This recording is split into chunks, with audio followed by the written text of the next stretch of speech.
Baik, assalamualaikum warahmatullahi wabarakatuh. Perkenalkan, saya Rofilian Maha dari Prodi Sistem Informasi dengan NIM 2004411000088. Ini saya akan menjelaskan mengenai tugas UAS data mining. Baik, di sini implementasi association rule menggunakan bahasa Python. Baik, yang pertama, bab 1 pendahuluan latar belakang data-data yang terlibat dalam setiap penjualan suatu amanah yang berada di Jawa Tengah, seperti data item yang dibeli waktu pembelian, jumlah item yang dibeli, harga item, dan data konsumen. Karena banyaknya data dalam setiap transaksi dan pertumbuhan data yang sangat pesat, sehingga tidak jarang kumpulan data yang dibiarkan begitu saja. Padahal kita bisa menambang informasi dari kumpulan data itu dan menjadikannya informasi yang berguna untuk mendukung keputusan ataupun membantu dalam menentukan strategi pemasaran.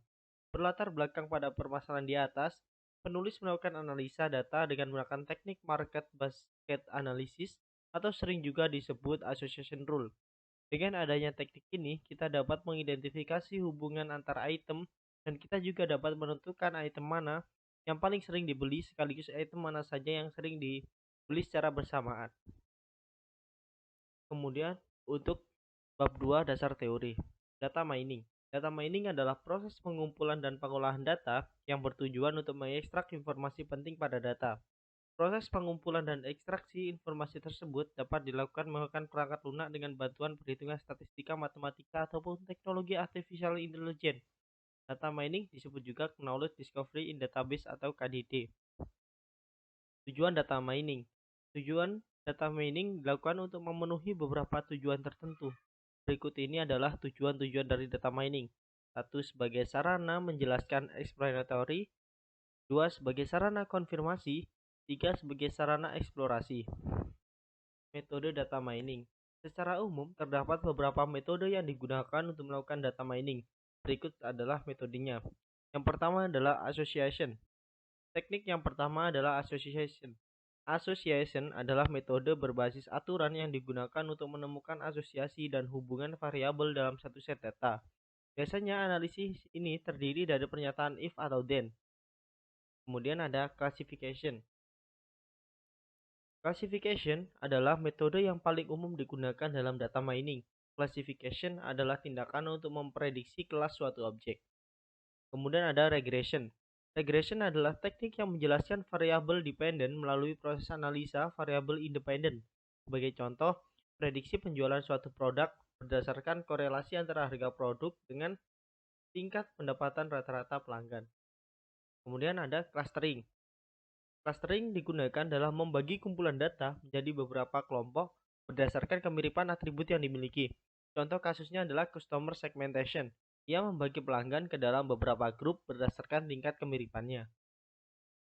Kemudian, market basket analysis atau association rule. Association rule sering juga disebut dengan market basket analysis karena kegunaannya dalam membuat model perilaku pembelian oleh konsumen dan menganalisis perilaku konsumen.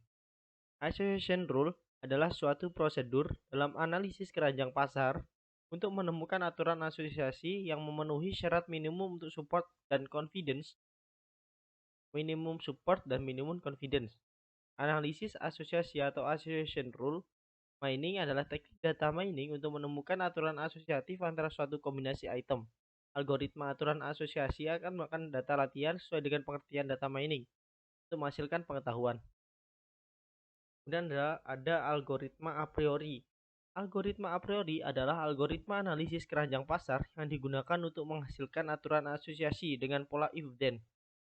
Algoritma a priori menggunakan pendekatan iteratif yang dikenal dengan level-wise search, di mana kelompok produk digunakan untuk mengeksplorasi kelompok produk atau K+1 item set. Beberapa istilah yang digunakan dalam algoritma a priori antara lain support dukungan, confidence atau tingkat kepercayaan, minimum support, dan minimum confidence. Terdapat juga item set, support count, kandidat, dan juga Clerge item set. Nah, kemudian untuk implementasinya. Langkah yang pertama yaitu pre-coding, yaitu langkah awal yang harus dilakukan adalah import library Python. Beberapa library yang dibutuhkan diantaranya adalah Pandas, a priori, dan MLX10. Seperti yang tampil di sini.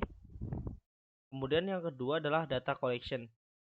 Berikutnya adalah membaca file Excel data retail 2 menggunakan library Panda.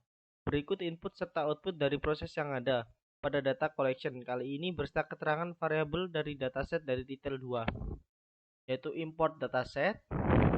Kemudian akan muncul data-data seperti yang tampil. Kemudian adalah ada data pre-processing.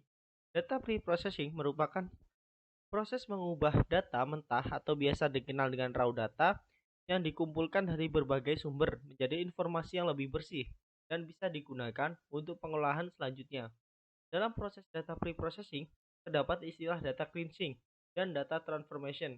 Pada tahap data cleansing atau membersihkan data hal yang dilakukan diantaranya menghapus variabel tertentu di kolom invoice no yang kosong, menghilangkan transaksi yang diawali dengan huruf C pada kolom atau atribut invoice no. Kemudian adalah data cleansing. Data cleansing tersendiri seperti pada layar yang muncul. Dapat juga data transformation.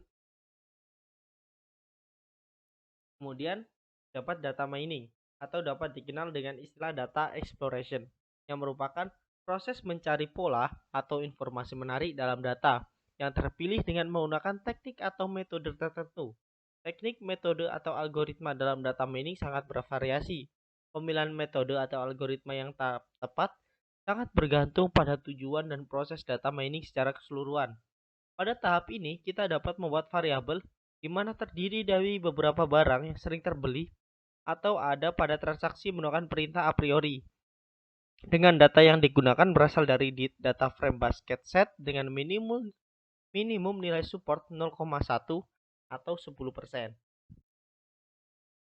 Nah, seperti pada yang tampil di sini, terdapat alat rumah tangga, biskuit, bumbu, coklat, deterjen. Nah, bisa dilihat pada result table di atas, barang parfum, sabun, sampo biasanya terbeli bersamaan dengan kosmetik dengan nilai support 0,102081. Nah, kemudian terdapat data communication, conclusion, and interpretation. Produk-produk yang dibeli secara bersamaan oleh customer di daerah Jawa Tengah terhadap rule asosiasi pada dataset dengan min support 0,1 atau 10%, min threshold sama dengan 1, dan nilai lift sebesar lebih dari sama dengan 1, serta tingkat confidence minimal yang perhitungan diperbesar sebesar 0,8 atau 80% adalah 1, obat-obatan, sabun, dan sampo, parfum dengan kosmetik. Kemudian yang kedua, susu, sabun, dan sampo, parfum dengan kosmetik. Kemudian yang ketiga, obatan, sabun, dan sampo, biskuit dengan minuman. Produk atau barang yang terjadi kombinasi yang menjadi kombinasi produk pertama untuk frekuensi yang paling banyak adalah kosmetik, minuman, sabun, dan sampo. Nah, kemudian kesimpulan yang kita dapat dari implementasi tersebut adalah yang pertama, metode basket analysis atau association rule dengan algoritma a priori ini dapat meningkatkan pelayanan dan penjualan barang pada supermarket. Kemudian yang kedua, metode basket analysis atau association rule dengan algoritma a priori ini dapat digunakan untuk membantu supermarket mengetahui pola beli konsumen dan item yang sering dibeli oleh konsumen sehingga dari supermarket sendiri dapat menambah item yang sering dibeli oleh konsumen. Sekian penjelasan yang dapat saya sampaikan. Kurang lebihnya mohon maaf. Terima kasih. Wassalamualaikum warahmatullahi wabarakatuh.